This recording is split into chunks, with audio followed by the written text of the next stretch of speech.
现在对于大家来说，为什么在台海这边会觉得越来越紧张？因为总是会看到美国会在说话嘛。其实呢，最近还有一件事情哈，在国际间也蛮多人在讨论的是什么？是中国大陆这边呢，他们公布了一个他们最新的国家地图啊，结果呢，发现2023版的标准地图几件事啦。一件事呢，就是在西边这一边，印度讲啦，你怎么把我们争议区划进你自己里面啦？结果呢，俄罗斯这边发现他们有一个叫做黑瞎子岛的地方，竟然呢也被划进了中方这里。在南海这里呢，则是看到了什么？则是看到了本来是9段线而已，突然多了1段线，变成10段线了。那一段在哪里？在台湾的东部啊，这边多了1段线，把台湾也给划进去了。这件事情呢，很多人都觉得说，怎么会这样？标准地图是代表你的主权啊，那你这样子不用有人出来跟他讲说不能这样吗？就有人去问白宫了，白宫怎么说？白宫说呢，他不愿表态，但是有透露，说他们的副总统贺锦丽呢会在出席东协峰会的时候重申南海的和平稳定重要性。其实为什么是贺锦丽去东协？好，原因是因为大家也知道嘛，东协峰会时间不应该在这个时候，人家挪了时间，今年在印尼办，就想说呢，拜登不是就要去印度新德里这边来开 G20 吗？然后不是要去越南吗？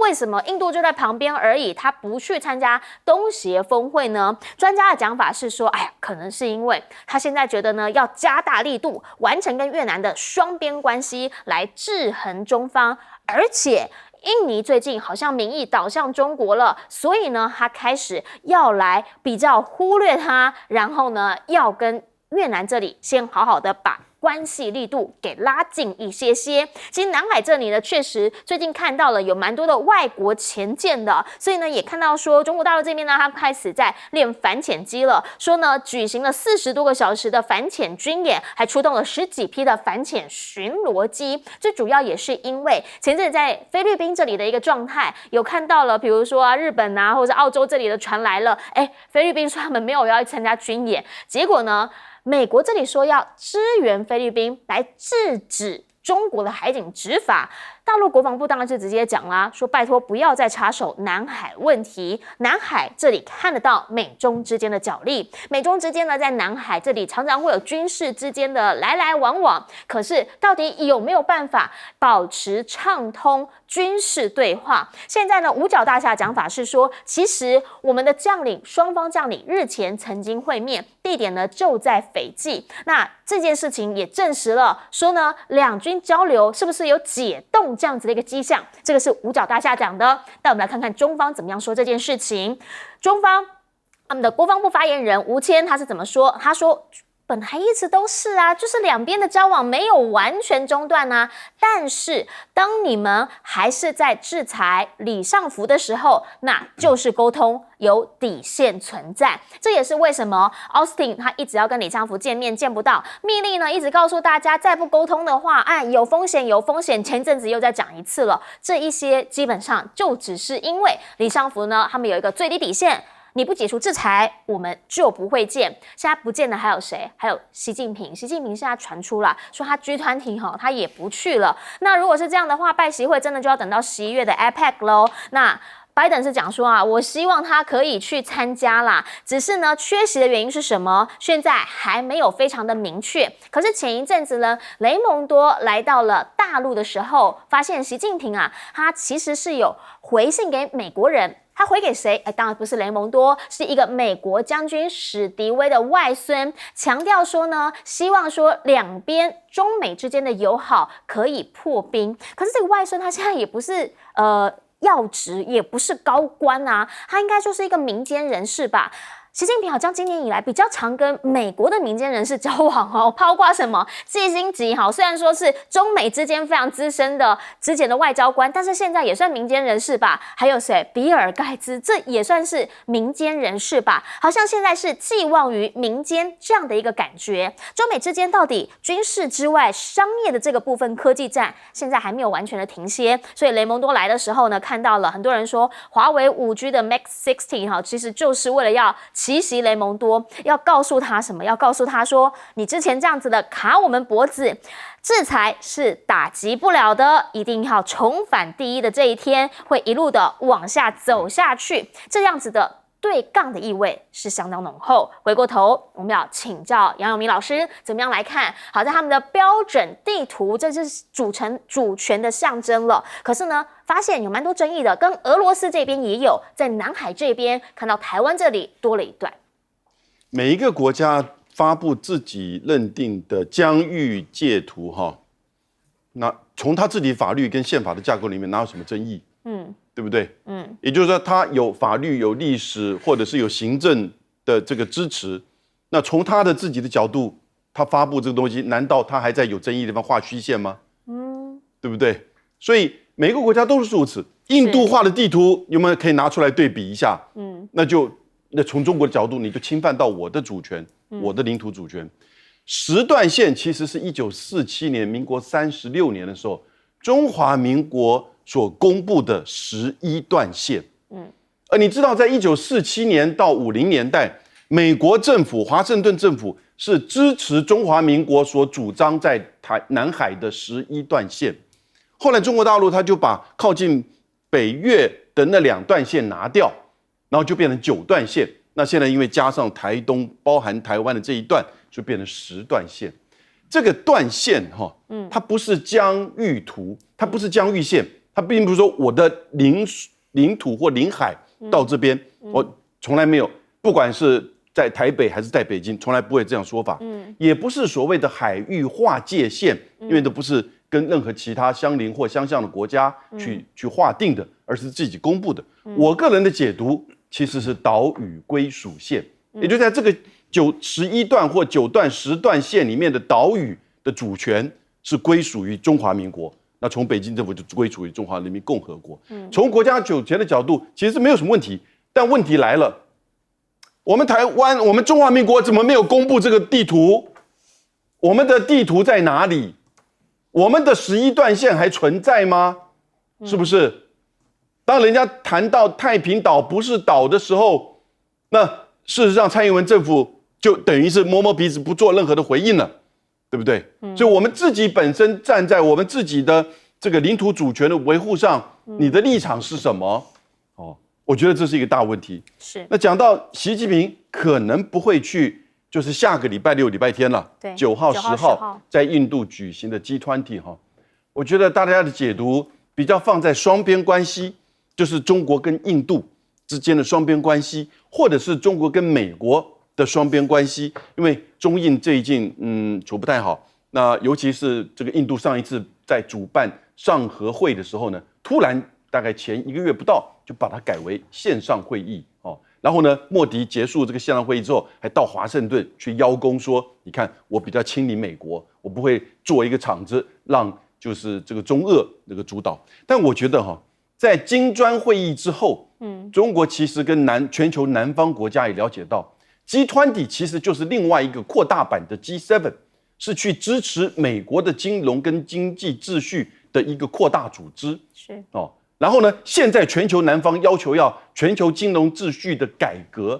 这个时候刚结束金砖国家的会议，而且扩大成员到11个国家。我觉得中国大陆作为一个领洋头的这个国家其实就不适合这个时候马上跑去，好像去邀功。No， 接下来其实就是全球南方和西方国家针对新的全球经济金融秩序的一个竞争的这个状态。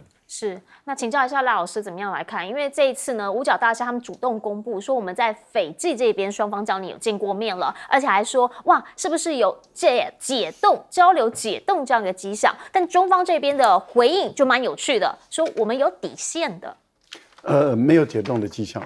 中方占有主动权，就是我想见你的时候我就去见，我不想见的时候，你也想跟我见，你也见不到，你想跟我通电话也通不到。所以办了一些国际会议，中方想要去参加，他就去了，不管是香格里拉，不管是这个阿斯本然后或者其他的所有的这些军事会议，那中方想去多认识一些朋友，那么多了解一些讯息，他就会派这些将军去出席，然后了解、掌握、建立他自己的友谊方。但是跟美国这个地方礼貌性的寒暄，或是跟美国传达中方的理念，那这个都是很清楚的事情。但是呢，如果美方在南海的军事行动在台湾海峡的军事行动，你想打电话给中方，对，说，哎，我这是怎么样，你不要误会哦。那对不起，打不通的。那么该打就打，该撞就撞，该赶你走就赶你走。那么该开火控雷达就开火控雷达。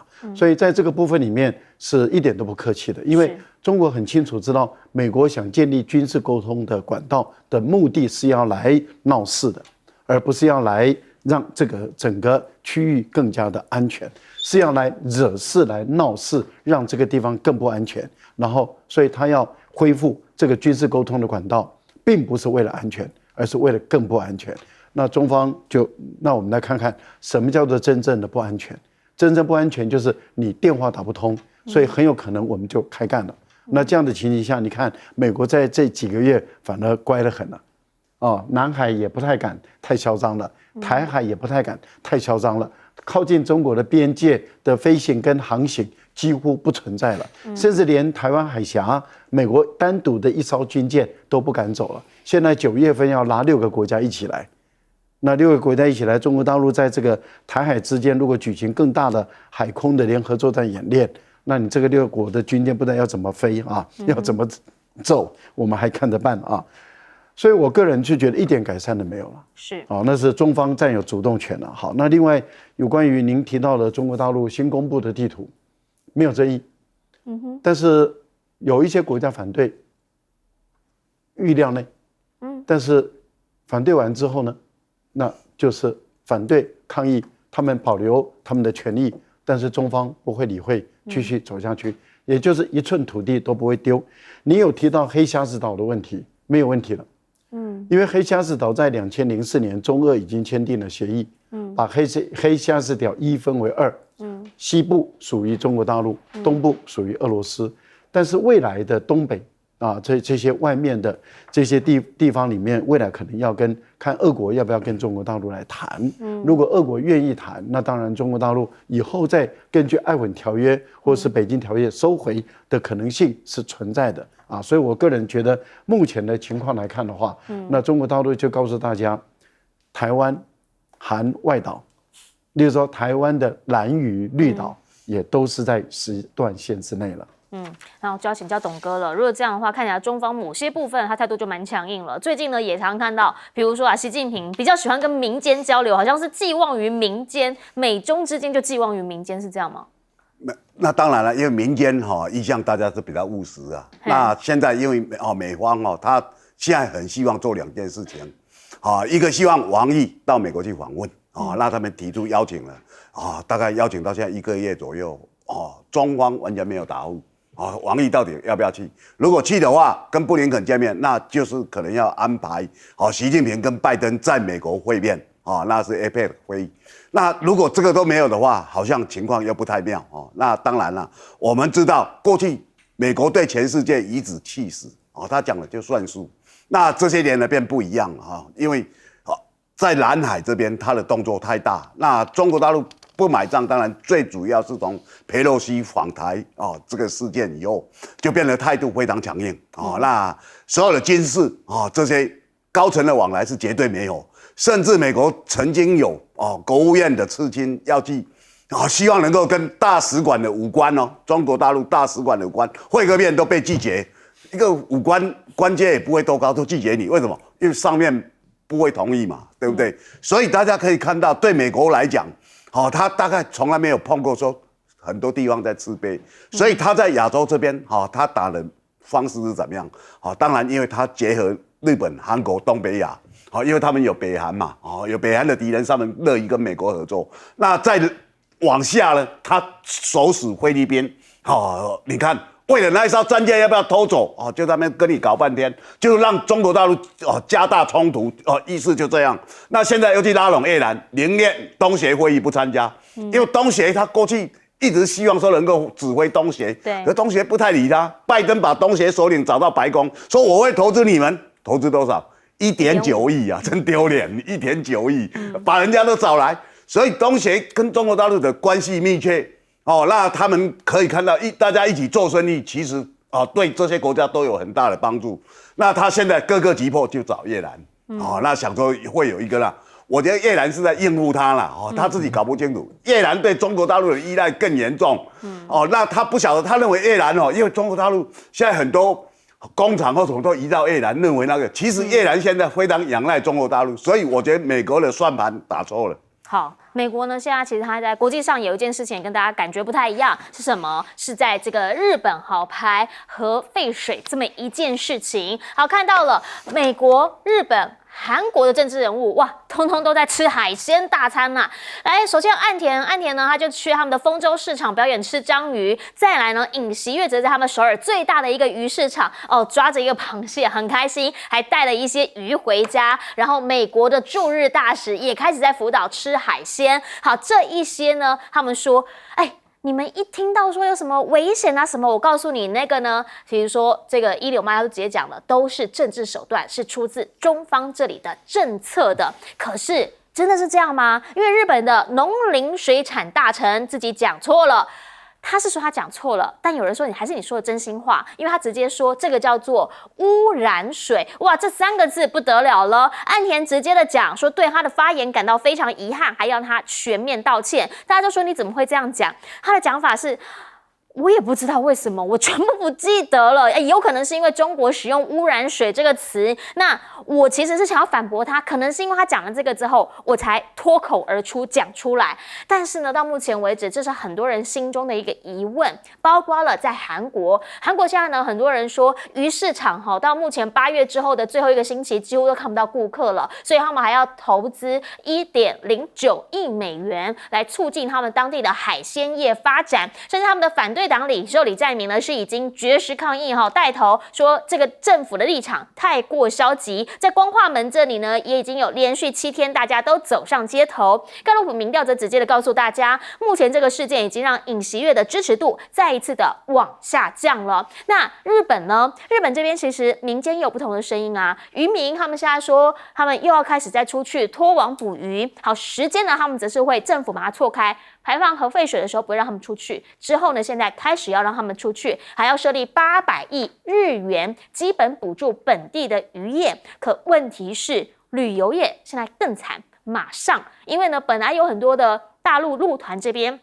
要来玩，现在已经跌出了陆客的前10大热门境外出游地，很多人直接退团了。接下来9月3号、918，这个都是中日之间很重要的历史事件，所以这个状况可能不会好转，甚至呢就有这个中国的留学生直接在英国街头，那他就直接呢在街上告诉大家说，你知不知道这件事情？日本现在在排放这个核废水，很多英国人说哈，真的吗？我们根本不知道，甚至用到一个意大利人，他很生气骂人了，来听听看。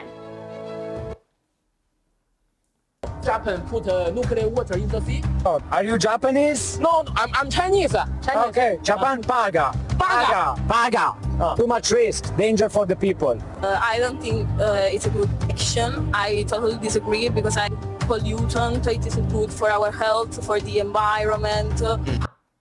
好，所以呢，大家只要是人类都会很担心海洋污染，对吧？可是现在传出美国驻日大使呢说，他们应该会在 WTO 这里来支持日本，同时呢，现在也在说了，这是其实都是中方，这个是我们这个美国媒体的报道哈，讲说中方现在就福岛的核废水传播了误导的信息，才会让大家感到愤怒、感到恐惧。是这样吗？出现的是立场上面的不同，观念上面的不同，但是这是科学问题啊！请教赖老师怎么样来看日美韩政治人物大家都在吃海鲜？继续吃嘛，但是看会有多少改善啊？我们先问第一个问题，就是其实我们还是要跟观众朋友再简单讲一下核污染水的形成，就是因为福岛事件发生，整个炉心溶解，然后几千种放射性就上千种了，就放出来了。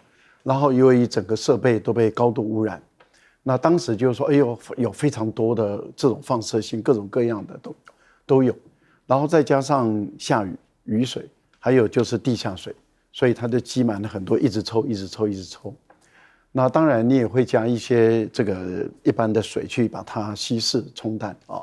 不过它事实上不是核废水，它是已经放射性高度溶解、分裂、发射出来的那些高度的污染的东西。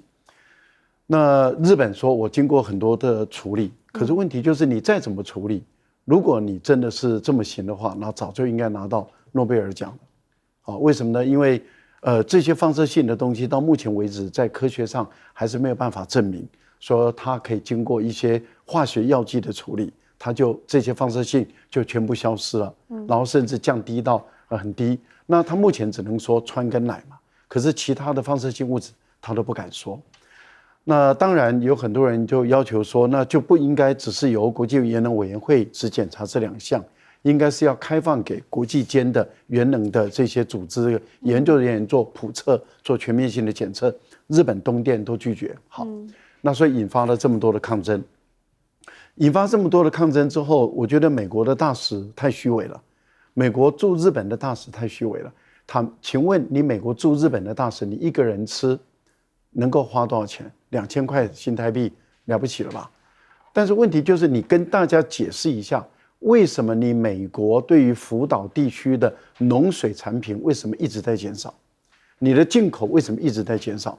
你现在要不要回去美国？去美国鼓吹整个美国人尽量的去消费这些被核污染的福岛的地区的农水产品？你要不要回去？他不敢回去的，我敢保证。第二个，他说我支持你在 WTO 告，可是问题是 WTO 的上诉法院到目前为止 ，WTO 是瘫痪在那个地方啊，那就是原因在哪里？你美国不让它运转啊，因为你不让他的上诉法官派足啊，所以你要不你就先把上诉法官派足了以后，你再说我支持你到 WTO 告吧。好，但是我们还是必须要说，这应该是科学问题啊！科学家能不能给我们一些答案呢？但科学家可能会说，可是我进不到里面，我也不知道答案是什么啊。那该怎么样来看？我们先进广告，等一下请专家解析。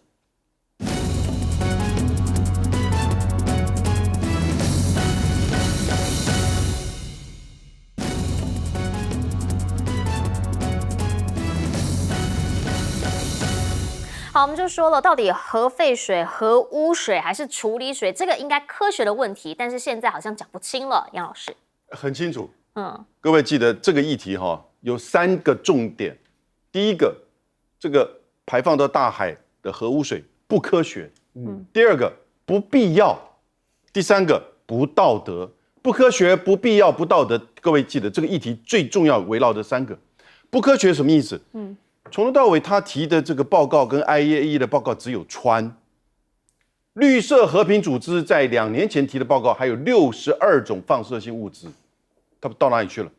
如果他可以把这62种都排掉，他可以到全世界去卖钱呐，他可以去拿诺贝尔奖，对不对？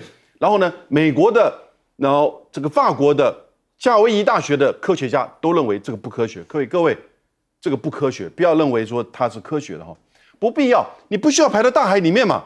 以后你只要任何的问题，你跟人家谈这个东西，为什么要排到大海里面？一句话把人家打倒。为什么要排到大海里面？它还有4、5种其他的处理方式。不道德。你看现在就算韩国、中国大陆、我们台湾，现在花很多钱，花很多担心这个渔民，然后我们食安的问题都在做准备。不是大家都认为科学吗？你为什么不做准备？那我爱吃海鲜，你凭什么剥夺我吃海鲜的权利？不道德。因此，我觉得尹锡悦很快就会被韩国的反对党提罢免。李在明呢，这样子的一个绝食抗议这个事情会越来越大。它不是一个中日的外交问题，也不是一个什么反日亲日情节，无关。这是一个人民的生存，大海的生态，我们要坚持下去，让更多的人民、西方的媒体支持我们，要去要求日本停止把核污水排放到大海，我们共同的大海。好，可是日本媒体的报道不太一样，怎么样来看？等一下，请董哥帮我们总结。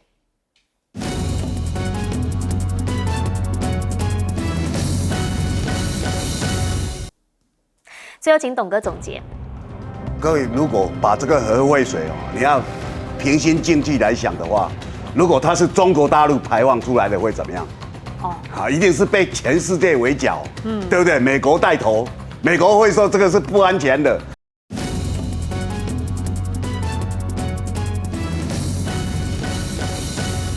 大家晚安，我是陈燕莹，欢迎来到新闻大白话。接下来这一小时，国内外大小事，要您听得懂的话说给您听。我们现在介绍这一小时来宾，首先要介绍的是前国安会副秘书长杨永明，燕莹好，大家好，以及国际政治专家赖岳谦老师。主持人好，观众朋友大家好，还有资深媒体人董志生董哥。是燕宁好，大家好。一开始要先带你来看到的是这个93军人节，蔡总统呢现在先出席了军人节的表扬活动，感谢大家，真的是站在我们的前线辛苦了，保家卫国，同时也告诉大家，为了呢让我们的国军弟兄呢明年更好，所以呢他现在增加了我们的国防总预算，达到了6068亿，哇，这是史上新高啊！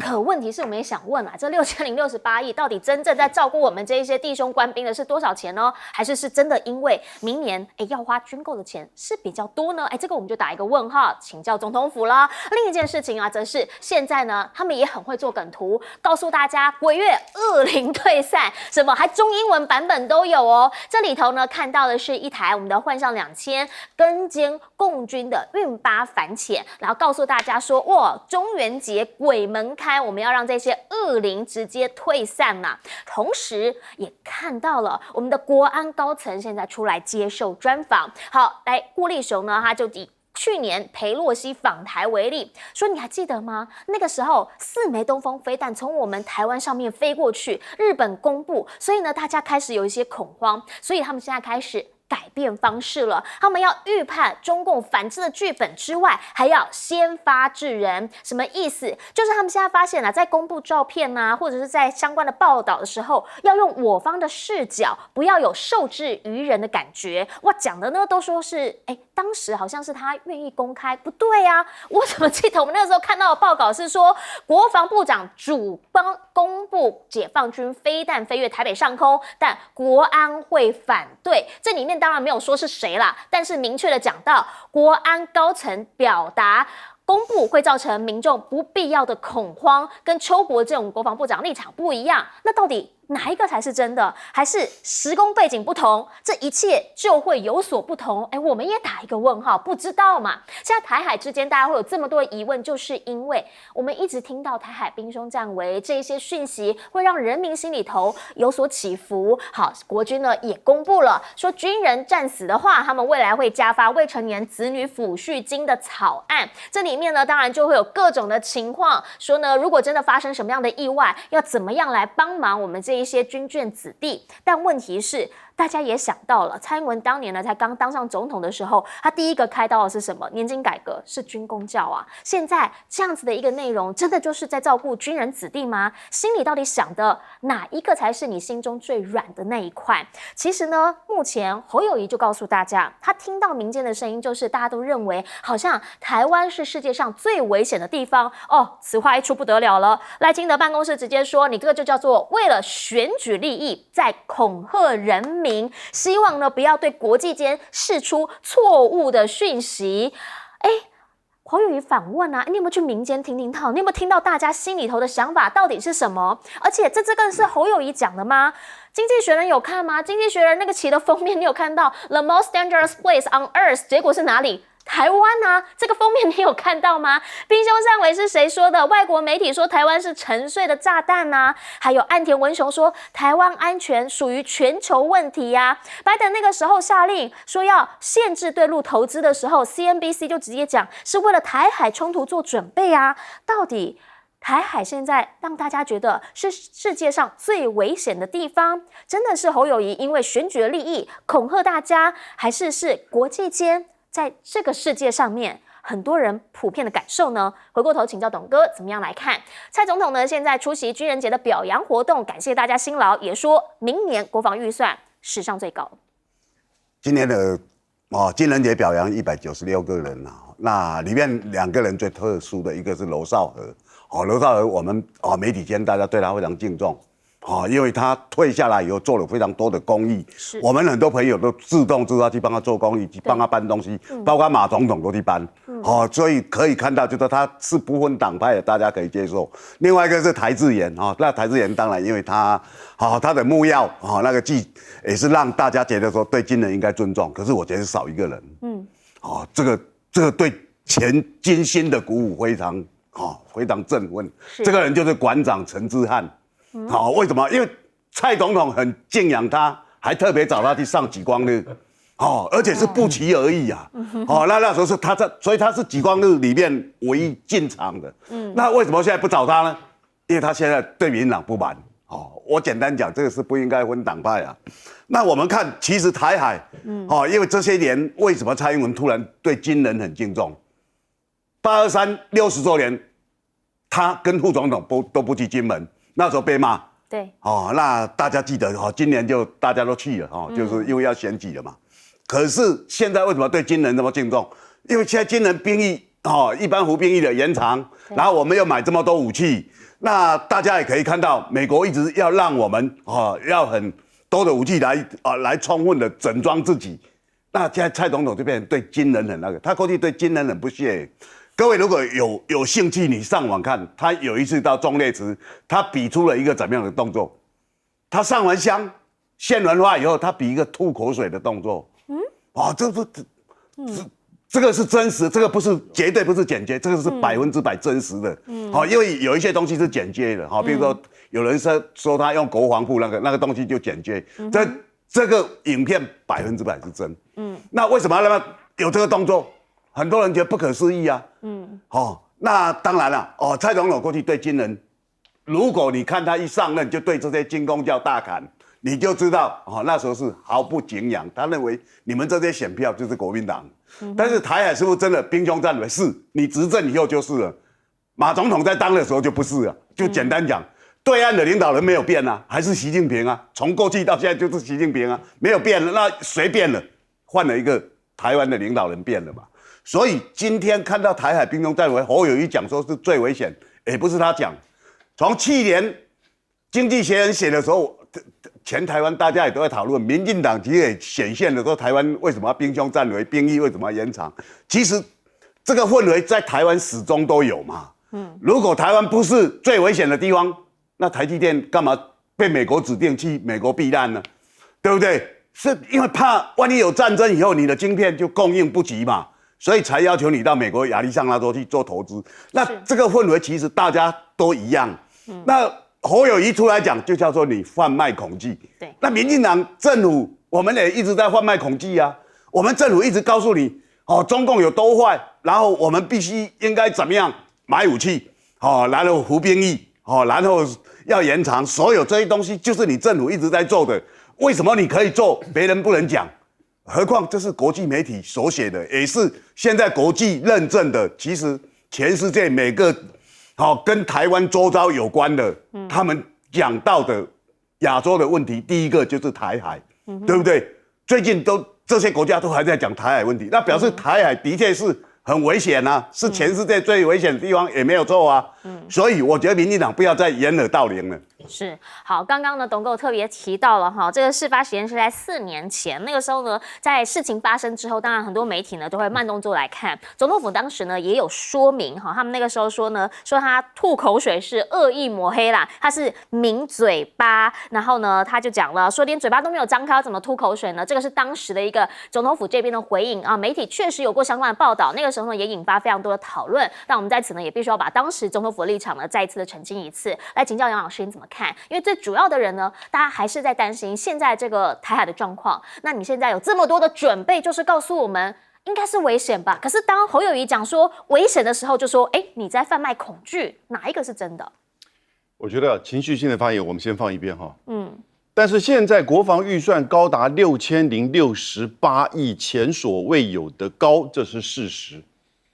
那我帮各位分析，过去这12年我们国防预算的变化，马英九的最后一任，或他整个的8年，蔡英文的第1任，以及他进入到第2任这个国防预算变化，我分析给大家听，大家就知道台湾是不是最危险的地方，以及为什么会有高达到6068亿。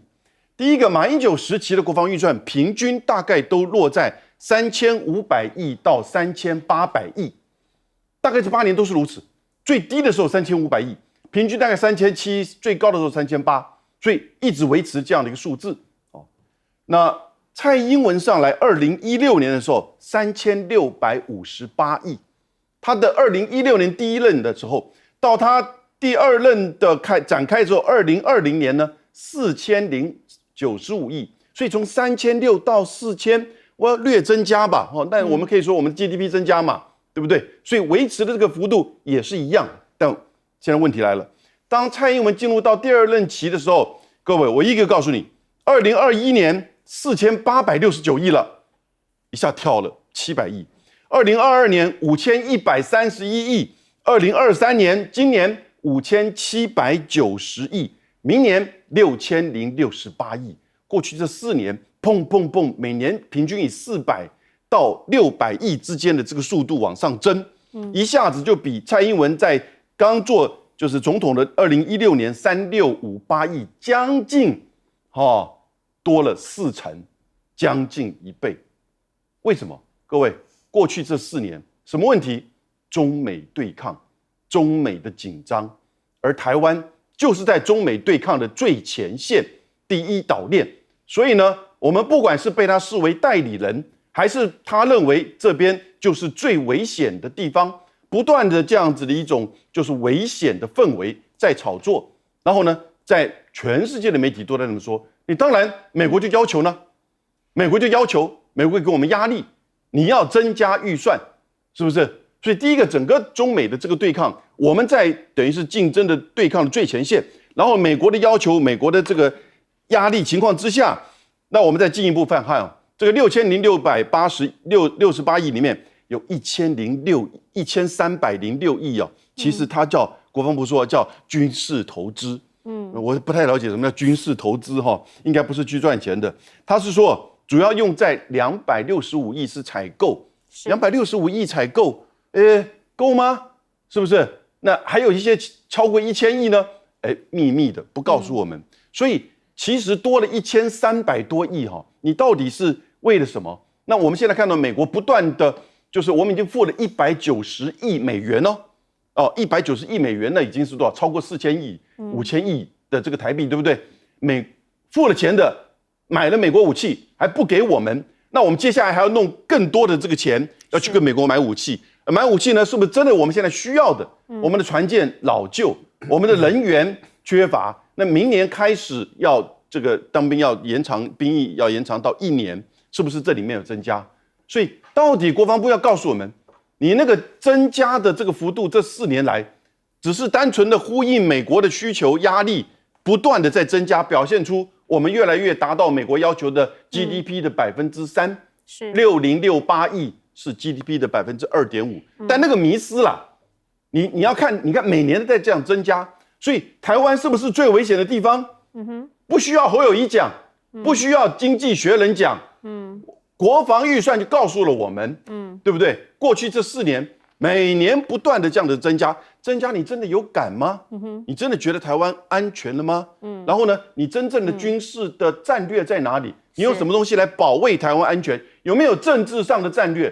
有没有两岸的交流、两岸的沟通，来去降低两岸的冲突跟和平？你不断的只是增加军费，是真的要保台卫国，还是说你是要做给美国看的呢？是，对不对？请教赖老师。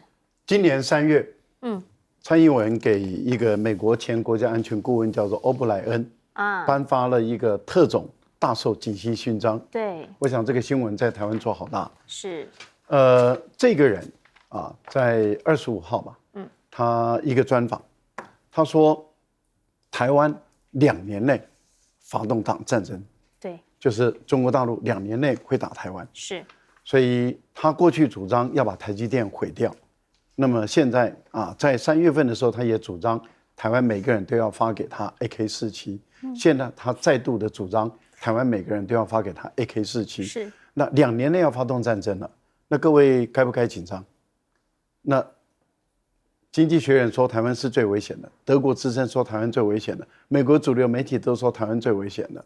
那侯友宜有哪一点讲错？更何况，如果我们来看看现在国防部还有蔡英文他们所宣布的，对于军人战死的家属，他的孩子如果未成年，要给他多少钱？如果因公殉职，要给他多少钱？是。这个从我们俗民间的话来说，这就是在安排军人的后事嘛。那也就是说，现在等于是国防部都在安排军人的后事了。然后说，哎呀，你们可以为国牺牲，你的孩子我们会帮你照顾好，那紧不紧张？危不危险？危险嘛。那请问侯友宜哪一点讲不好，哪一点讲错了？那你赖清德，你如果觉得侯友宜讲错了，那你也去告诉这个欧布莱恩说，哎，你大受警惕勋章，我们要收回来。你怎么可以危言耸听？你应该行文给这个《经济学人》杂志，说你危言耸听，你这个对台湾啊，这个制造选举的利益，谋选举的利益，那你就应该要谴责国防部。因为国防部说，我们很有可能习近平要在这个任期内要完成统一的工作，那你也应该要直接，因为你现在是副总统，你应该直接责令国防部，为什么给我写这份报告？我要就办，我要查办所有的人，谁写这个报告的这个人，全部我都要查办。哎，你应该表达态度啊，那为什么到今天没表达态度？好，另外一个，坦白说，我很不满意的地方在哪里？蔡英文，你刚上来的时候，你怎么挑拨这些军人的同袍情谊？那个时候，你要把所有退役的这些军人，已经服务几十年、为国家付出他的青春岁月的，你要砍他的年金，你羞辱他，说是国家米虫，你侮辱他，你攻击他，结果呢，你就在举光日，你就在很多地方去找那些年轻的这些军官们去斗他的学长，斗他的学姐，那个学姐。你就在军队里面搞出这种同袍彼此之间的相互之间的仇恨，然后呢，军队里面军队战争是要靠同袍情谊的，我们的背看不见，没有眼睛呢，我们的背的保护都是靠同袍。那你今天这样子挑拨以后，就随狼够谁命？因为没有学长学弟，那么学姐学妹的这种情谊，没有同袍的情谊之后，谁也不信任谁。每个人都在顾自己的生命。你今天把我们的国军整成这个样子，然后把这个军人一生为国家服务的军人糟蹋成为国家米虫，你今天需要了，就要这些军人再为国家去死。说你的孩子我帮你养。坦白说，打完了以后，台湾假设没有被统一，台湾还剩下什么？山穷水尽，养个不能讲脏话啊！你怎么对这些军人的？怎么对这些军人的后代养他的孩子养到大？你哪里出来的钱？那如果一旦被统一了，为台独而战的这些人的后代能够拿到什么样的抚恤金？我觉得不要骗老百姓，骗成这个样子。好，其实